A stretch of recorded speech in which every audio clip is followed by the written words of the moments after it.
بسم الله الرحمن الرحيم. الحمد لله والصلاة والسلام على سيدنا محمد وعلى آله وأصحابه أجمعين. أما بعد.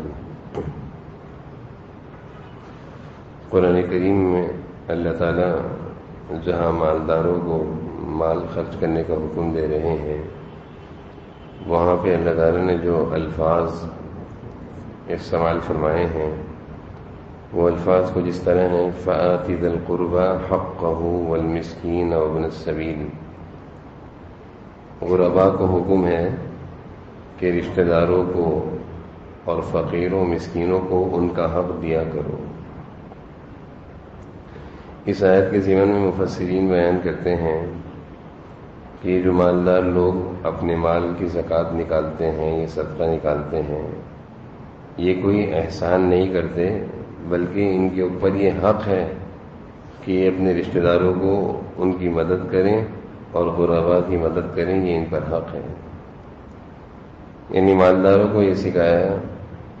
کہ اگر تم مالدار ہو اور مال خرچ کر رہے ہو، اللہ نے تمہیں یہ سعادت دی ہے تو یہ تم پر حق ہے، کوئی احسان نہیں کر رہے، یہ تم پر حق ہے۔ اب اس چیز کو اس طرح سمجھیں کہ اگر کوئی شخص والد ہے تو والدین کے مال میں اولاد کا حق بھی ہے، شوہر ہے تو بیوی کا بھی حق ہے، بھائی ہے تو بہن بھائیوں کا حق ہے، اور اس کے بعد دیگر رشتہ داروں کا اور غرباء کا، یہ سب اس مالدار سے ان کا حق جڑا ہوا ہے۔ تو قرآن کریم میں اللہ تعالیٰ نے جگہ جگہ مال خرچ کرنے کی فضیلت بھی بیان فرمائی ہے، ترغیب بھی دی ہے اور فوائد بھی بیان فرمائے ہیں۔ جناب نبی کریم صلی اللہ علیہ وسلم اپنے صحابہ کو مال کے خرچ کرنے کی ترغیب بھی دیا کرتے تھے، فضیلت بھی سنایا کرتے تھے، شوق بھی دلایا کرتے تھے۔ چنانچہ ایک موقع پر آپ صلی اللہ علیہ وسلم اپنے صحابہ کی تربیت فرما رہے تھے، اور آپ کا انداز اس طرح تھا کہ آپ گزشتہ قوموں میں سے کبھی کبھی کسی کا واقعہ سنایا کرتے تھے، کیونکہ بعض دفعہ بعد واقعہ سنانے سے جلدی سمجھ میں آ جاتی ہے۔ تو آپ اپنے صحابہ سے فرما رہے ہیں کہ بھائی دیکھو، گزشتہ قوم میں ایک شخص دیہات میں جنگل میں سفر کر رہا تھا، ایک شخص جنگل میں ویرانے میں سفر کر رہا تھا، اس نے بادلوں میں سے یہ آواز سنی۔ حضور صلی اللہ علیہ وسلم یہ صحابہ کو سنا رہے ہیں، اور یہ روایت بخاری شریف میں موجود ہے کہ گزشتہ قوم میں ایک شخص جنگل میں سفر کر رہا تھا ویرانے میں، تو اس کو بادلوں میں سے آواز آئی کہ جیسے کوئی بادل کو حکم دے رہے ہیں، جیسے کوئی بادل کو یہ کہہ رہے ہیں نام لے کر کہ بھائی فلاں کے باغ میں جاؤ اور اس کے باغ میں پانی پہنچاؤ۔ اب ایک شخص نے دیکھا کہ بادلوں میں سے آواز آ رہی ہے اور ایک شخص کا نام لے کر کہا جا رہا ہے کہ اس کے باغ میں پانی پہنچاؤ۔ اب یہ دیکھتا ہے کہ ایک بادل بڑی تیز رفتاری کے ساتھ چلتا ہے، یہ شخص بھی بادل کو دیکھتا دیکھتا یہ بھی چلنا شروع ہو گیا۔ پھر اچانک کیا ہوتا ہے کہ بادل ایک بنجر اور پتھریلی زمین میں جا کے برستا ہے۔ وہ ایک بادل کا ٹکڑا جو تیزی کے ساتھ چلا اور ایک بنجر اور پتھریلی زمین میں جا کر برسا۔ کیونکہ ایسا ہوتا ہے کہ اگر وہی بادل کسی باغ پہ آ کر برسے گا تو باغ میں ڈائریکٹ پانی کی برسنے سے، بارش کی برسنے سے نقصان ہو جاتا ہے، تو پتھریلی زمین میں پانی برسا۔ پھر یہ شخص کہتا ہے کہ میں نے دیکھا کہ وہ پانی وہاں سے راستہ بناتا ہوا پرنالوں سے ہوتے ہوتے جا رہا ہے، جیسے سارا کام اللہ کے حکم سے ہو رہا ہے، کہ حکم ہے کہ اس طرح کام ہونا ہے۔ پانی بادل چلا، پھر وہ بادل پانی برسایا، اور پھر وہاں سے پرنالوں سے ہوتا وہ پانی چلا۔ کہتے ہیں میں بھی اسی کے ساتھ چلتا رہا، یہ شخص کہتے ہیں میں بھی پانی کا پیچھا کرتا رہا، اور جب میں نے دیکھا کہ یہ پانی جا رہا ہے اور ایک باغ کے قریب ایک آدمی کھڑا ہے، باغ کے باہر جہاں سے پانی کی جو نالیاں بنی ہوتی ہیں، ہر باغ میں اندر جانے کی نالیاں ہوتی ہیں، جو لوگ کھیتی باڑی جانتے ہیں تو باغ میں جس جگہ سے پانی آتا ہے وہاں پہ ایک نالیاں بنی ہوتی ہیں، تو یہ شخص وہاں پہ بیلچے سے پانی کی جگہ بنا رہا ہے، ایک شخص اپنے باغ کے دروازے پہ کھڑا ہوا ہے بیلچا لے کر اور پانی کے لیے جگہ بنا رہے ہیں، اور دیکھتے ہی دیکھتے وہ پانی آیا اور اس کے باغ میں داخل ہو گیا، کسی اور کے باغ میں نہیں گیا۔ کتنے باغوں کو وہ پار کرتا ہوا آیا،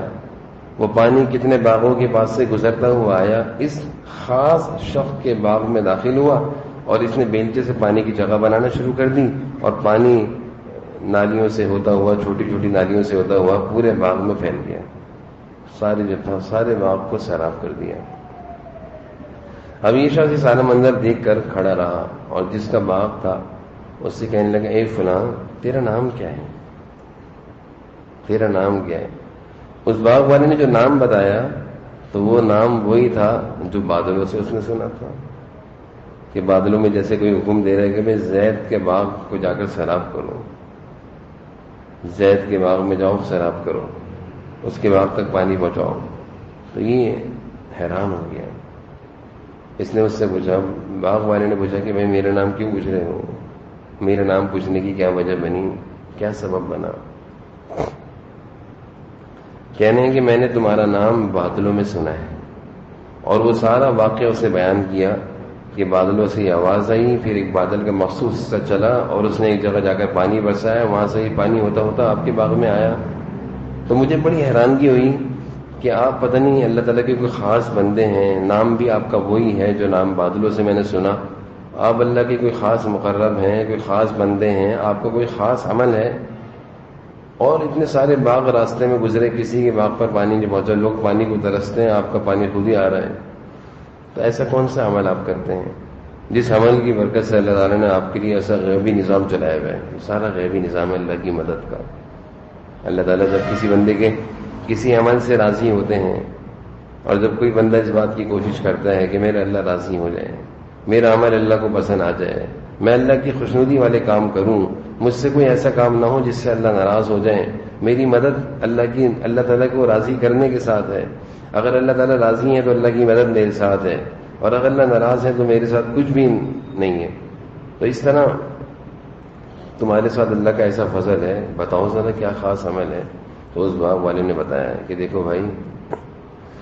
میرا ہمیشہ کا معمول ہے، میرا ہمیشہ کا یہ معمول ہے کہ جب میرا باغ پورا تیار ہو جاتا ہے اور سبزہ ہرا بھرا ہو جاتا ہے اور باغ کی کٹائی کا وقت آتا ہے اور وہ کٹائی ہونی ہوتی ہے، پھر اس کٹائی کے بعد ہم وہ مال بیچتے ہیں، تقسیم کرتے ہیں بہرحال، تو جب باغ کی کٹائی ہو جاتی ہے، سارا پھل تیار ہو جاتا ہے، تو میں کٹائی کے بعد اپنے سارے پھل کو، اپنی ساری آمدنی جو باغ سے آئی اس کو 3 حصوں میں تقسیم کرتا ہوں۔ 3 حصوں میں سب سے پہلے میں صدقے کا حصہ نکالتا ہوں، تیسرا حصہ غربا میں تقسیم کرتا ہوں، غریبوں میں دیتا ہوں، اللہ کے نام پر یہ حصہ میرا نکلتا ہے۔ اپنے مال کی، اپنی ساری آمدنی کا 3 حصہ کیا، 1 حصہ غربا میں گیا، 1 حصہ اپنے گھر والوں کے لیے لے جاتا ہوں، اور 1 حصہ دوبارہ باغ میں لگا دیتا ہوں۔ یعنی آمدنی میں سے جو بچت ہوئی اس کو 3 حصوں میں لے کر 1 حصہ دوبارہ باغ میں لگایا، اور اس سے دوبارہ باغ کی سیرابی شروع کر دی، دوبارہ اس کو تیاری، اس میں دوبارہ بیج ڈال دیا، دوبارہ پھل وغیرہ لگا دیے۔ یہ میرا ہمیشہ کا معمول ہے۔ کہا کہ تمہارے اس عمل کی برکت سے اللہ تعالیٰ تمہاری کیسی مدد کر رہے ہیں کہ آسمانوں سے تمہاری آوازیں آ رہی ہیں اور تمہارے باغ کو سیراب کیا جا رہا ہے۔ تو اللہ تعالیٰ نے ہمیں اس واقعے سے، جناب نبی کریم صلی اللہ علیہ وسلم نے ہمیں اس واقعے سے یہ بات سمجھائی، اپنے صحابہ کو سمجھا رہے ہیں۔ آپ صلی اللہ علیہ وسلم اپنے صحابہ کو یہ بات سمجھا رہے ہیں کہ دیکھو، اگر تم اپنے مال کا صحیح طریقے سے حق ادا کرو گے، جو اللہ تعالیٰ نے اس مال میں حق لگائے ہوئے، تو تم کبھی پریشان نہیں ہوگی کہ کاروبار نہیں چل رہا، تم کبھی پریشان نہیں ہوگی کہ کاروبار نہیں چل رہا، یا کبھی یہ نہیں کہو گے کہ روزی میں برکت نہیں ہے، یا کبھی یہ نہیں کہو گے کہ میرے مال میں نقصان ہو گیا۔ جب تم مال کے صحیح حق ادا کرتے رہو گے، جیسے کہ حدیث میں آتا ہے، حسینوا اموالکم بالزکاۃ، آپ صلی اللہ علیہ وسلم نے ارشاد فرما رہے ہیں، اپنے مالوں کا تحفظ چاہتے ہو تو زکوٰۃ دیا کرو، زکوٰۃ دیا کرو، اس سے تمہارا مال محفوظ ہو جائے گا نقصانات سے۔ تو جب ہم اپنے مال کے اس طرح حصے کریں گے تو ہمارا مال آفتوں سے محفوظ ہو جائے گا۔ پھر ایک حدیث میں آپ صلی اللہ علیہ وسلم نے ارشاد فرمایا، مال کو بڑھانا چاہتے ہو زکوٰۃ دیا کرو، مال کو بڑھانا چاہتے ہو زکوٰۃ دیا کرو۔ تو یہ سارے فضائل حضور صلی اللہ علیہ وسلم اپنے صحابہ کو سناتے تھے، اور ان کی تربیت فرماتے تھے، اور پھر یہی ساری چیزیں ہم تک پہنچی ہیں۔ اس لیے ہمیں اس واقعے سے اور ان حدیث سے، قرآن کریم کی آیتوں سے یہ بات سمجھ لینی چاہیے کہ حضور صلی اللہ علیہ وسلم نے ہمیں یہ بات سمجھائی ہے کہ اپنے مال کو اس طرح حصے دے کر تقسیم کرو گے تو کبھی پریشان نہیں رہو گے۔ اللہ تعالیٰ ہم سب کو عمل کرنے کی توفیق نصیب فرمائے۔